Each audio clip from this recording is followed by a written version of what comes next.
Good morning as we go to the Chitas of the day. Today we're holding on the portion of Vayetze. We are holding the fifth day, and I have a half an hour to do this, so let's do it. Chapter 30, verse 28. He said, "Specify your wages for me, and I will give them." So now she says, "Tell me." He said, "You know I worked for you. And your livestock was with me." So now she says, how your livestock were with me, the small amount of your livestock that came into the hands of me, how many they were. There were few, you gave me a few of them. And now they've increased in multitude.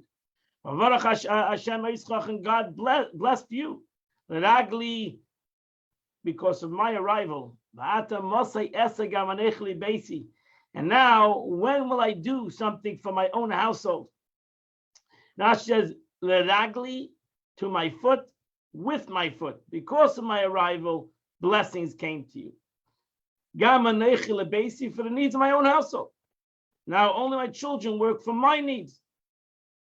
And I too must work with them to assist them.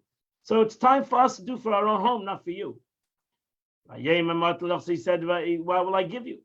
I don't want you to give me a thing. Don't do me this favor. I'll continue to watch your flock."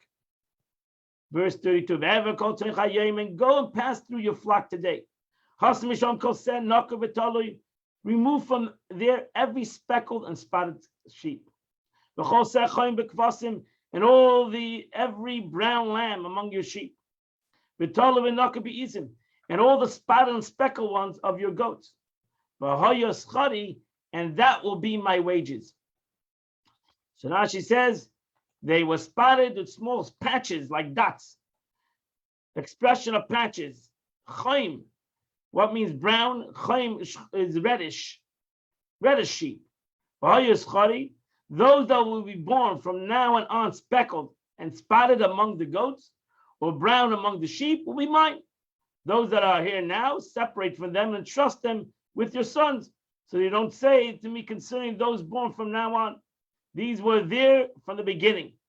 Furthermore, so that you should not say to me, though the males are the speckled and spotted, the females will give birth to the similar animals from now on.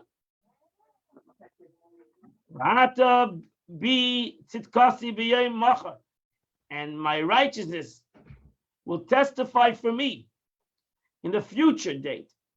For will come upon my wages before you.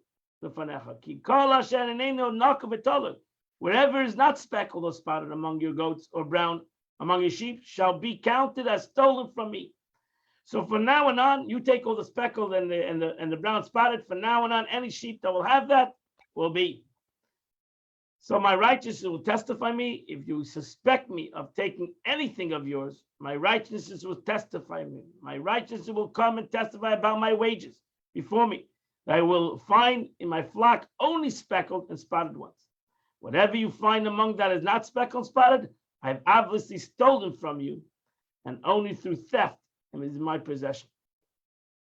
I said, well, fine. I have no problem. I'll take all the speckle. Whenever any new speckled sheep will be yours. If only I would have wanted this. Basically, you know how much speckle they're going to come. So he moved to that day all the ringed and spotted males. He went through all the goats, the speckled and spotted, the female goats, whoever had white on it, and all the brown from among the sheep, and he gave them to the hands of his sons. So he did that exactly that day. The male goats, whichever had white patches on it. And he gave it in the hands of his son. Yaakov said he made a 3-day journey between himself and Yaakov. Yaakov saying love and Asad, and Yaakov continued to tend the leftover sheep of his father. So he took the weakest amongst them, the sick, the barren, which now leftovers he gave to him. Gave him basically nothing. Yaakov took a moist rods of trembling poplar and hazelnut and chestnut. He peeled them white streaks upon them, bearing white that was on the rods. So now she says this means he named Levina under the oak of trembling poplars. And I believe to Levina is one of the called one the one they called tremble, trembling poplar and aspen, which is white, certain kind of tree bark. Lach, which is rotov, it's moist. Luz, hazelnut. He took the rod of luz, a tree in which small nuts grow. Varmain, and he took chestnuts. Soilis, many peelings for it made it spotted. Machshavas halavin, when he peeled it, the white appeared was burned in the place where he peeled it. I don't know. You talked to a farmer of this work today. He trusted he trusted the rods that he peeled into the gutters, in the watering throws where the animals would come to drink, opposite the other animals, and would come to, and then when we would come to heat when they came to drink. So now she says, the tiger renders vadoitz, a Ramaic term denoting thrusting or sticking into the gutters where the water was running, in pools made in the ground in which the water where their flock came to drink. Would come to the gutters where the animals would come to drink. He thrusted the rods opposite the animals. And when they came into heat, meaning the animals would see the rods, and she would be startled backwards. When the male would have a relationship with her, their children were born, so that had an impression on her mind. You say the water would become sperm in their innards. So this was a miracle, and they did not require a male. And this is the meaning of Yachmanu. The word they were having children just from looking at these rods. And the flux became heat from the rods. And the animals started having children, ringed, spotted, and striped. So this was a miracle. To the sight of the rods. They were unusual in the place that they were bound. These are joints, their forelegs and their hind legs. Verse 40, and Jacob separated the sheep. He turned the faces of the animals toward the rings ones, and every brown one amongst Lavan animals. He made his flock by himself and did not place them with Lavan's animal. So that's the born ring speckles. He divided and separated for himself. And he made them a formation of each flock separately. He led the ring flocks ahead of the ordinary animals, and the face of the animal follows them and gazed at them. This is what scripture says further. He turned the face of the animal toward the ringed ones, and the face of the animal directed towards the ringed ones, towards every brown one. He found love flocks and continued to have the same kinds of, it seemingly had effect on what they were watching. And he made himself flocks. So he started to have all kinds of speckled and spotted animals. And it came to us whenever animals that were bearing their first would come into heat, Jacob would place the rods in those burrows of water before the eyes of the animals in order to bring them to heat by the rods. Verse 42, and when the animals would delay, he would not place them. So the ones that delayed were Lavan's, and the ones that bore the first became Jacob. Rashi is grammar. Let's continue. Verse 43. If these moed, the man became very, very wealthy. He had unbelievable amount. Suddenly his flock started to have an unbelievable amount of offsprings, and that gave him a lot of sheep. He sold it. He had a lot of shvachis, he had an unbelievable amount of wealth. So he had a miracle. The Eibush made a miracle, and he became a wealthy man.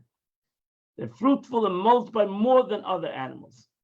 So he would sell his animals at a high price and purchase these for himself maidservants and servants, workers and donkeys and the whole lot. Vayishma, verse chapter 31, verse number 1. Vayishma is divrei b'nei Lavan, and he heard the words of Lavan's son.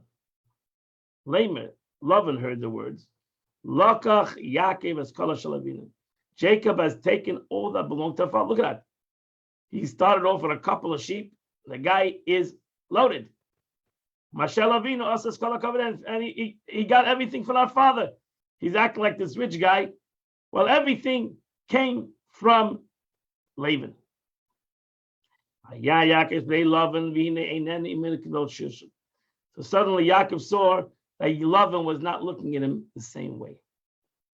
And so God said to Yaakov, Shov el eretz malav return to the land of your father and your birthplace, and I'll be with you. So that's over there, I'll be with you, but as long as you're still attached to this unclean person, it's impossible to cause my presence to be with you. So Yaakov called Rachel Leah into the field, El Sinai to his flock. So now says the Rachel Tchila, first he called Rachel and then Leah, because Rachel was the mainstay of his house. Because on her account, Jacob had joined Laban. Even Leah's children acknowledged this matter. But Boaz and his tribunal tribe of Yehuda says, like Rachel and like Leah, both who built, they placed Rachel before Leah. So you see always that even later generations, the Jews always put, the tribes always put Rachel first. He told them, I look at your father's face, I see your father's face. It's not like yesterday. But the only reason God is with me, God of my father is with me. And you know, I worked with your father with all my strength, 22 years. And your fathers mocked me and changed my wages 10 times. The only reason that nothing as bad has happened to me, because God has made that happen, that nobody would know that he wouldn't hurt me. So now she says 10 times, not less than 10. It means it was more than 10 times. 10 times, denoting a base number, which is 10, we learn that Laban changed his stipulation 100 times. It says that Sarah minim doubled 10 times 10.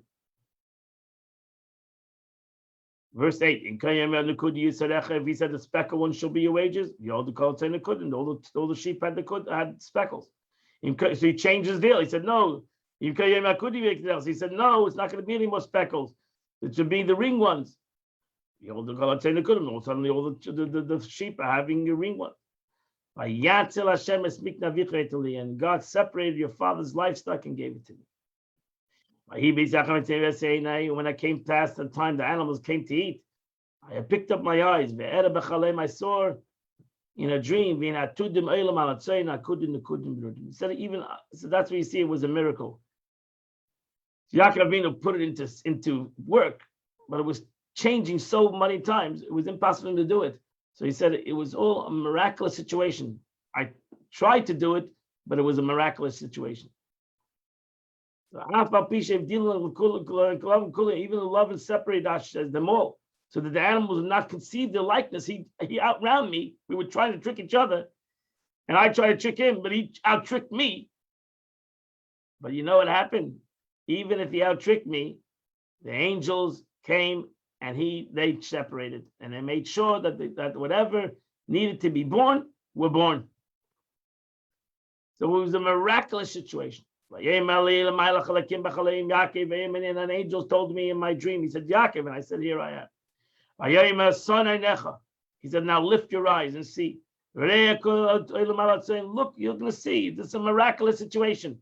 You might be doing something, but this is all a miracle that's happening to you. And all the sheep that is ringed and speckled and striped, for I have seen all that Laban has done to you.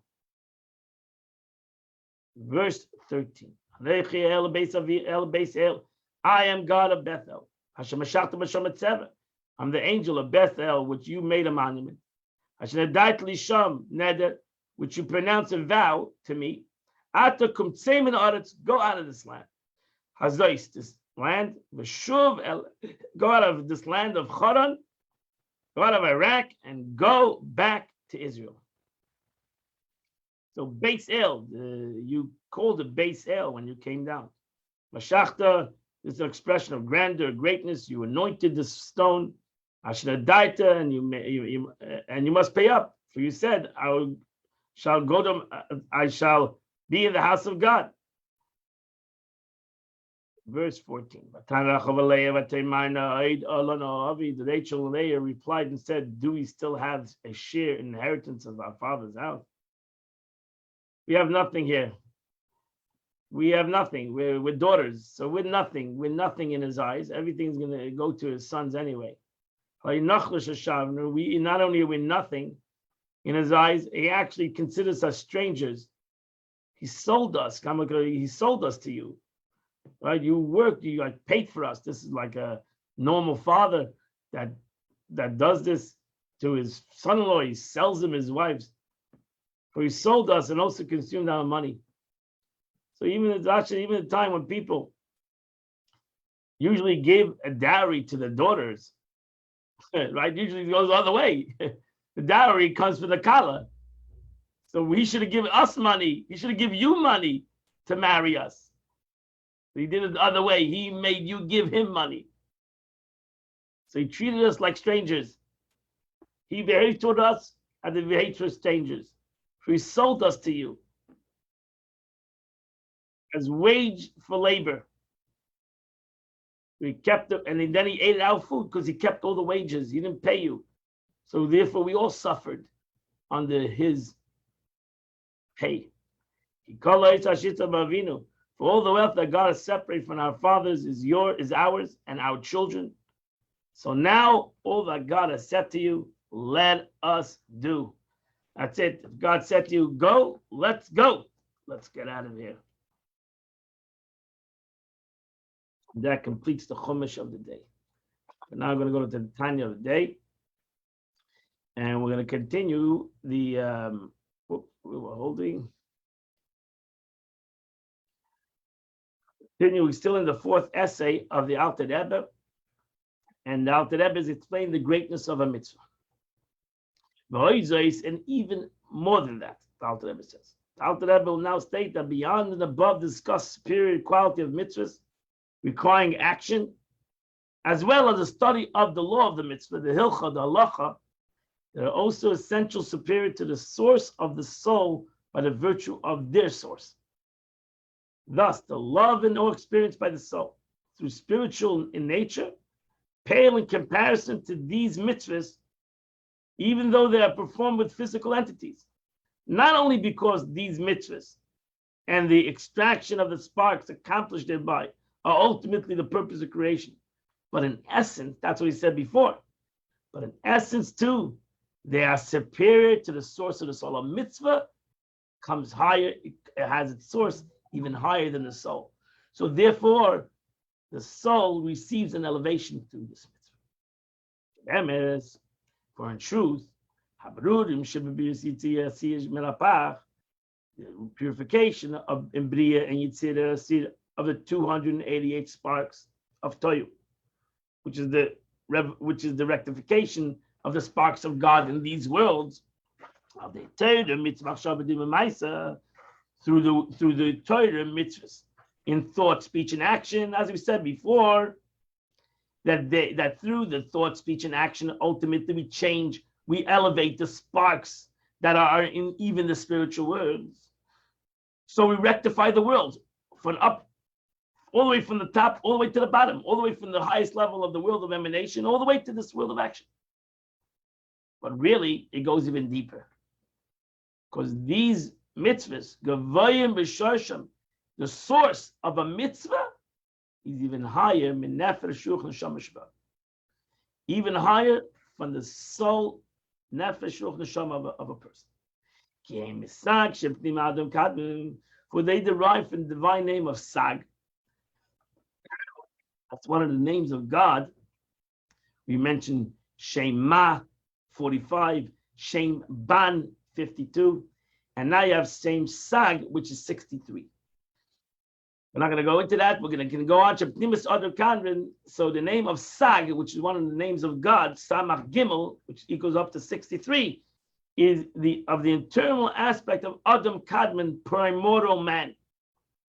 Nefesh and the Nefesh Neshama that have already been corrected through the divine name of Ma. That's the 45. Who Yetzim Metzach.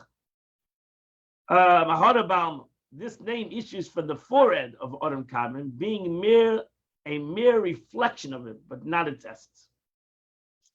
So quickly, if we can do this quickly, the divine name of Sag and Ma are two of the four names of God that echo the varying numerical values which result of the name of the four letters in God's name, Yud, K, Vav, K, are spelled in any four different ways. For example, one possible spelling entails the repeating use of the letter Vav, while another possible spelling entails the repeated use of the letter Aleph. So you take the letter Yud, Hey, Vav, Hey. Those are the four letters in God's name. And the question is how you spell out each letter. So Yud, how do you spell Yud? You can spell it Yud, Vav, Dalet. Hey is Hey, Aleph. Yud is Yud, Vav, Dalet. Hey, Hey, Aleph. So there's four ways to spell this name. And so when the Hebrew name of the four-letter Yud, Hey, Vav, Hey, are written with a full, complete milui in the letter with the letter Vav, Yud is Yud, Vav, Dalet. The numerical equivalent, the letter equals 63, and that's Shem Sag. When it's written with the full complement of the letter Aleph, the numerical equivalent is 45, Shem Ma.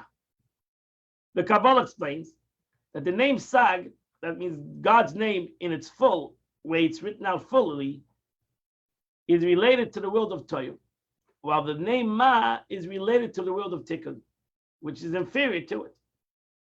Alter Rebbe is thus stating that the purification action related to a mitzvah finds its source in the divine name of Sag, derives from the internal aspect of Adam Kadmon, primordial man, the primal divine thought of creation that encompasses all subsequent stages and levels of creation.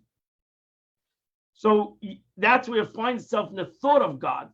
Again, we're giving it a name, Adam Kadmon. It's all names. It's really names that represent something spiritual, thus giving it a name. By contrast, since the soul of a Jew derives from the world of Tikkun, the world of correction, the Nefesh or Ruach Neshama is from the level which is already corrected by the means of divine name Ma, because Ma is 45, and that's in the world. That's in the spiritual worlds, because the world of Tikkun, and this name is but a glimmer that derives from the forehead of Adam Kadmon. And this is what it's written Lefnei Melech Melech, before the king ruled over the children of Israel. You find a verse that reads, these are the kings that ruled in the land of Edom, before the king ruled over the children of Israel. The Kabbalah understand these kings as referring to the spheres of the world of Toyu. With regard to before means on a superior level to the king who ruled over the Jews. So the Torah says that verse. The Torah says that Edom is Esav, that Esav comes from the world of Toyu, and that's why that's its ultimate rectification is Esav. So the world of Tikkun is the Jewish nation. So the Torah says the world of Toyu comes before the world of Tikkun, which is source of their souls. So for the world of Tikkun is merely a glimmer of Adam Kadmon, while Toyu, the world of Toyu, the world of Sag, which hence derive the exile sparks and their purification, stems from the divine name of Sag, which is rooted in the internal level of Adam Kadmon.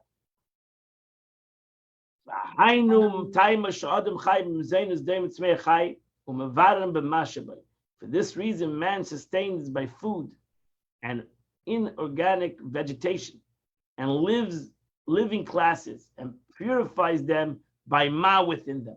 So since the soul derives from the world of Tikkun and incorporated divine name of ma, it is thereby able to extract and purify the sparks within the inorganic, vegetative, and living classes. And lives through them. Having refined the sparks that are found within the inorganic, vegetative, and living classes, having drawn divine energy upon them for their lofty source of Toyu, man in turn invigorated by them with the additional measure of spiritual vitality. So through the rectification of the world, we reach up even to a higher level, because the world comes from shame, ultimately from shame, sag, from Toyu. The sparks of God come from shame Toyu, from Toyu. The sparks that fell to the world come from the world of Toyu.